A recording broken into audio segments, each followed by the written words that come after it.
This is the news on PBCJ. I am Simone Absalom. The National Water Commission, NWC, has announced that as of Sunday, April 28, it will be increasing regulation of the water supply in communities served by the Mona and Hope water supply systems in St. Andrew. Restrictions are being implemented between 10 p.m. and 4 a.m., resulting in no water or low water pressures to the areas served by the plants. The NWC says regular supply will be restored between 4 a.m. and 10 p.m. daily. As a result, persons are being urged to store water for use during the nightly disruptions. Areas to be affected include Denham Town and environs, Papine, Kintyre, Hope Flats, August Town, Hope Road, Mona Road, Ravinia, Hope Pastors, and Ligani. Other areas include Mona Crossroads, Mountain View, Old Hope Road, Devon Square, Waterloo Road, New Kingston, Ligani, Mona Road, Ravinia, Hagley Park Road, Harborview, Shooters Hill, Bull Bay, Palisadoes, Port Royal, and 7 Miles. Globally, the coffee industry is said to be worth over $100 billion. Though a small player, Jamaica's Blue Mountain Coffee has the gigantic reputation of being among the highest quality in the world. The limited supply of Jamaica's Blue Mountain coffee, coupled with its quality, has resulted in extremely high prices on the market for what some describe as black gold. Marlon Samuels has more in this report. A number of factors are posing a threat to Jamaica's coffee industry. The competitiveness of the product is proving difficult due in part to an insufficient infrastructure, high production costs, and low yields. Coffee farmers in Jamaica are reportedly producing less than 35 boxes per acre. Coffee farmers in Costa Rica, Colombia, Brazil, they're actually doing somewhere in the region of 150 to 250 boxes per acre. There are farmers in Jamaica that are actually doing between 100 and 150 boxes per acre.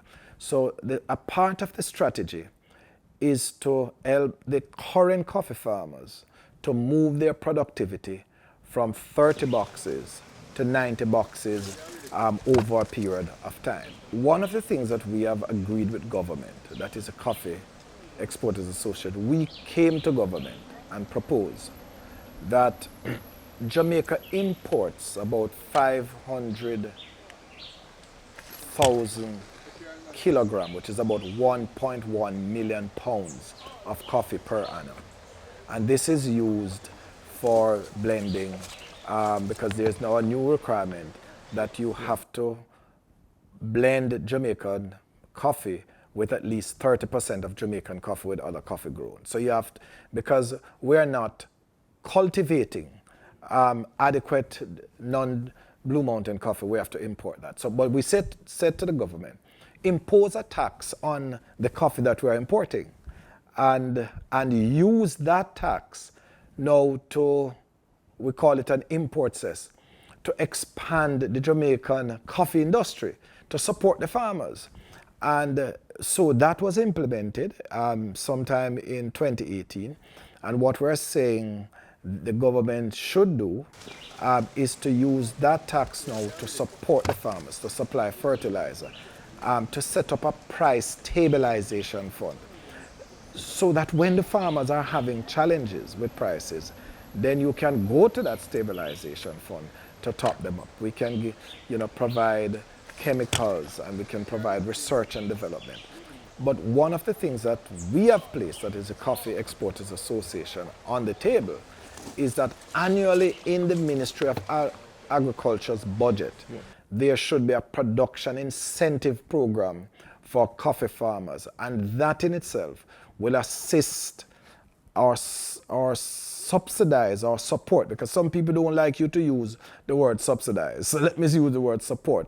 Support the coffee farmers in their agricultural practice to ensure the trees can be healthy and so they can get great bearings to increase their productivity from 30 boxes per acre gradually to up to maybe 60, then 70, then 90 boxes on a progressive basis. Breeder larceny is another factor stakeholders in the coffee industry have to grapple with. They hope to clear this hurdle by putting in place a coffee registration program. It is alleged that these guys had guns. They went on a coffee farm and they told the workers to leave. And they stood there to reap the coffee. When you go to the police says only 2 of us are available. There were over 10 or 14 of them on the farms. And therefore they were allowed to pick the coffee from a property that doesn't belong to them, leave and sold it without any possibility of them being caught. So I'm saying you have to make it very, very difficult for the pre-deal thieves. And let me tell you, I personally, and I've been really lobbying for this issue, I think the same importance that has been placed on scamming and other crime needs to be placed on pre-deal larceny, not because it is an issue that affects farmers. Yes, we should just ignore it. And I really think that the government, the community, everybody need to really take the matter of pre-deal larceny seriously, implement the measures and ensure that the justice system works and ensure that there's swift, accurate and decisive judgment, and make sure that when you steal from the farmers, there's a fund that is there, that when the person is caught, then he knows that he has to pay for the crime. As of August 2019, no marketing company will purchase cherry coffee from farmers who are not registered. It's hoped the coffee registration process will eliminate the issue of stolen coffee crops being sold to unsuspecting buyers and help the deprived thieves of market shares. In addition to that, in terms of the registration, we can also implement a crop insurance scheme, right, which has been absent for the last 12 years. When you have a registered database, you can go to a broker, you know the supplies, you know the clearinghouse, and you will be able to provide a structured crop insurance scheme that can support the farmers. So the Jamaica Coffee Exporters Association is really supporting JACRA, and we're making a special appeal to all the farmers to make sure you are registered, because come August 1, 2019, if you are not registered, none of the 18 producers or marketing companies will be able to purchase cherry coffee from you. And what we're saying, if you are not registered, what should you do? Call JACRA, call your preferred or any one of the marketing company, and ensure that they lead you to that process to start the registration program. Join me tomorrow, same time, same place, when we will look at some of the measures being adopted to reposition Jamaica's Blue Mountain coffee on the global market. For PBCJ News, I'm Marlon Samuels. A new $40 million female ward is to be constructed at the Manchester Infirmary located at Royal Flat. Local Government and Community Development Minister Desmond McKenzie broke ground for the building on Thursday, April 25. It is expected to be completed by year-end. Speaking at the ceremony, Minister McKenzie said a solar water heating system and an energy-saving water harvesting system would be installed to minimize the cost of electricity. The sum for the building is part of an allocation of $200 million from the National Housing Trust to help improve infirmaries across the island. The World Bank's Vice President for Latin America and the Caribbean, Axel van Trotsenberg, will start a 2-day visit to Jamaica today. He's expected to hold talks with Prime Minister Andrew Holness, as well as key representatives from the private sector, civil society and the youth, on the bank's support to the country's efforts to improve economic and climate resilience, as well as strengthen human capital. He is also scheduled to visit the animation lab at the University of Technology Jamaica, UTech, and will have discussions with young entrepreneurs, including at-risk youth, benefiting from the bank-funded Housing Opportunity Production and Employment Program, HOPE.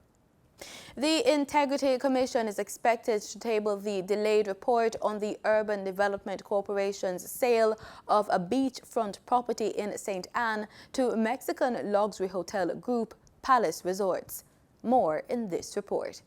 Opposition Senator Lambert Brown on Friday critiqued the Integrity Commission's failure to table the document, noting that the report was expected from 2017. Senator Brown suggested the Parliament seek the intervention of the Governor-General on the matter. We know the Prime Minister has seen it. We know Minister Vaz has seen it.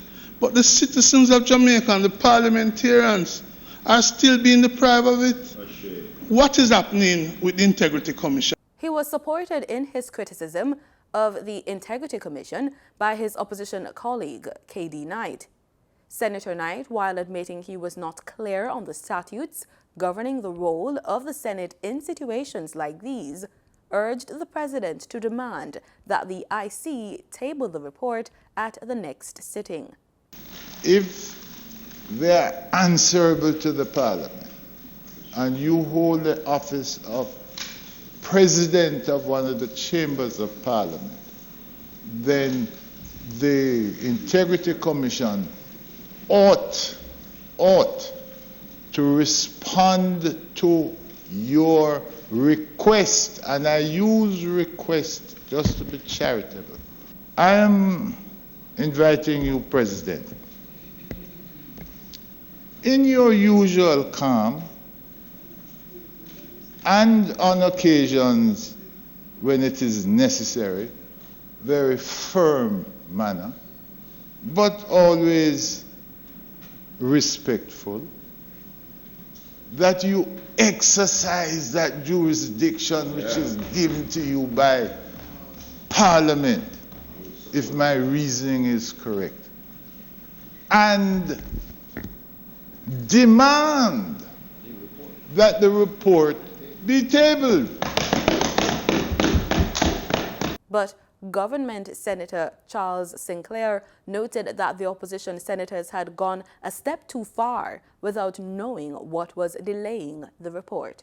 You know, Mr. President, I sat here listening to the comments from my friends on the other side. And Senator Brown made a comment to say that the Integrity Commission had indicated that the report would soon be finished. In 2017. So that is he has stated what has been given as information from that body. But then, you know, Mr. President, himself and Senator Knight goes on to suggest, without providing any factual information, that the report is in fact concluded and ready to be tabled in Parliament. And I've been asking of Senator Brown. It seems that he is a person that the Integrity Commission is reporting to and not to Parliament. That is the impression that you give.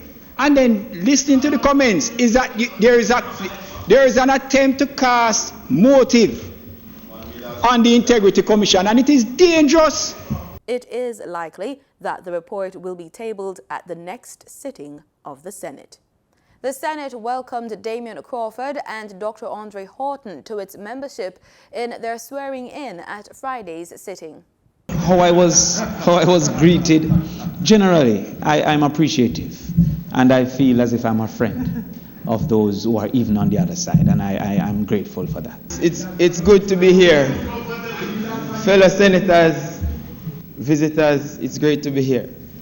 First of all, I want to thank the People's National Party and the political process for having the confidence in my abilities to represent them and be a part of a Senate and the upper house that Jamaica depends on so severely. The curfew that was imposed in sections of the Denham Town Police Division was extended from 6 p.m. on Friday, April 26, and will remain in effect until 6 p.m. today. And that's according to the Jamaica Constabulary Force. The boundaries of the curfew runs along Racecourse Lane, Blunt Street, from the intersection of Little King Street, traveling to the fence line forming the western periphery of the Golden Heights housing development. East along Rose Lane from the intersection of William Street, continuing south along Rose Lane to the intersection of Beeston Street and Rose Lane. South along Beeston Street from Rose Lane, continuing west along Beeston Street to the intersection of Spanish Town Road, and southwest along Spanish Town Road to Little King Street, excluding the Denham Town High School and Denham Town Police Station. West along Little King Street from Spanish Town Road to the intersection of Racecourse Lane.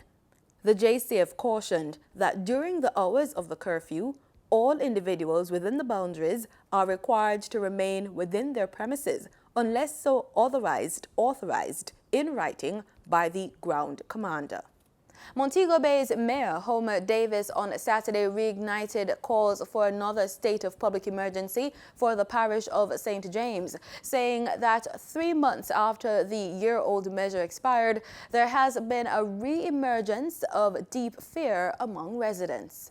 According to Davies, there has been an 80% increase in murders since January, and up to recently, just over 50 murders committed since the start of the year, compared with 30 for the similar period last year.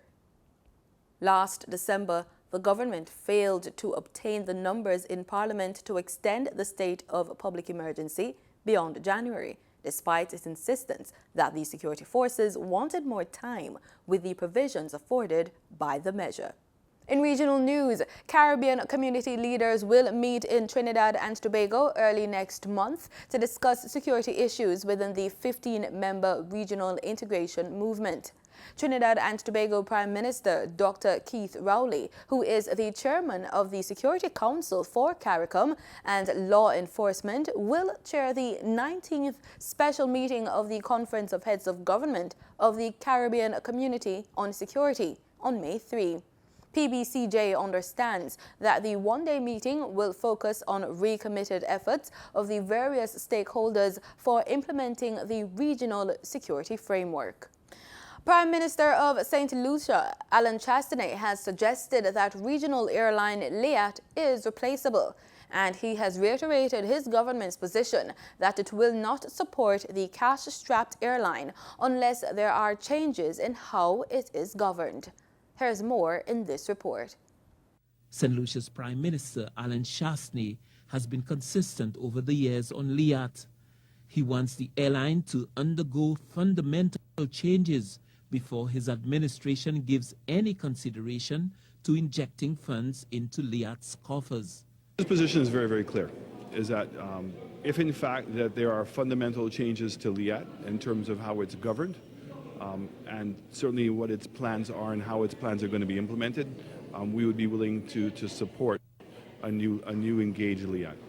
If in fact it's going to be business as usual, we would not be in the position to support Liat. But what if Liat is to cease operations? Prime Minister Alan Chastanet says that would be no big deal, as according to him, there are other airlines waiting in the wings. There are other airlines that can easily fill that gap, that void. So there are other airlines that, if in fact Liat were to shut its doors, that they would be willing to step in and to be able to make up the difference. And maybe that's what we need. We need a fresh start. The governments are being asked to contribute based on the number of Liat departure flights from the airports. In the case of St. Lucia, there are 42 flights from George F.L. Charles Airport. St. Lucia's contribution would therefore be a little more than $1 million EC dollars. Prime Minister Chastanet says the airline has been in this position before and was given an infusion of funds and other forms of assistance to make a fresh start. It was given a complete new lease on life a couple of years ago. Their debt was forgiven, their new planes were brought in, It was completely recapitalized, and here we are back in the same position. So Liat had also complained over the years that it was competition. Well, Liat's not had any competition for the last 7 or 8 years. So the fact is, it comes back to the structure of Liat, in my humble opinion, is what the problem is. But in the absence of Liat, there are other airlines. A new initiative from the Pan American Health Organization, PAHO, aims to address the burden of malaria in the region of the Americas, including the Caribbean, where it is most concentrated. PAHO said Municipalities for Zero Malaria will focus on bringing together key partner organizations, relevant government agencies, and municipalities affected by malaria. The launch took place in the framework of the World Malaria Day 2019 on April 25 and was a part of a concerted effort to tackle the noted concentration of most cases of malaria in just a few municipalities. At a country level, between 25 and 70% of all cases of malaria are usually concentrated within no more than 3 municipalities.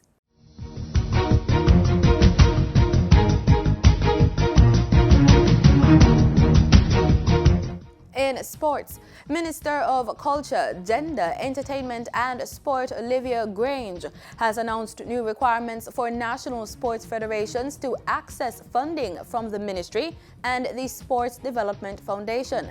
The minister made the announcement during a meeting of national sports federations and associations at the Jamaica Conference Center last Wednesday.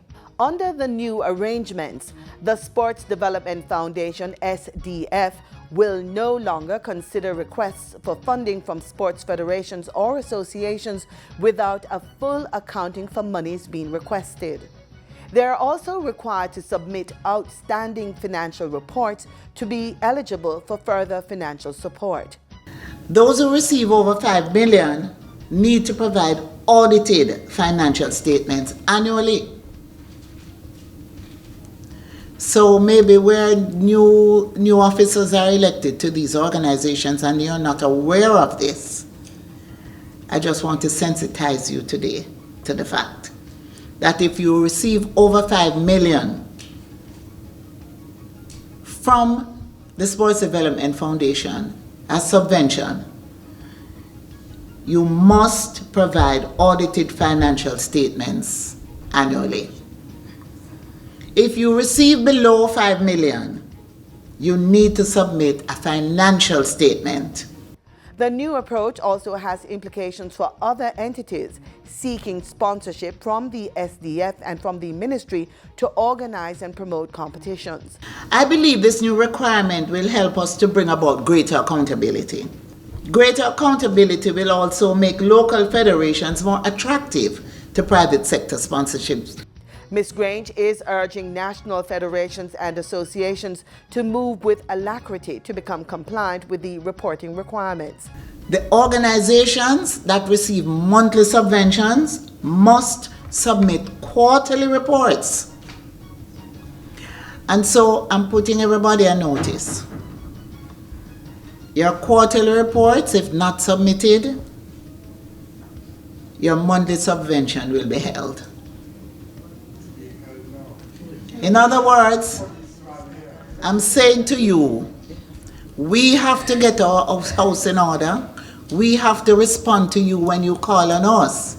So you need to get your house in order. The minister made the announcement during a meeting of national sports federations and associations at the Jamaica Conference Center in Kingston.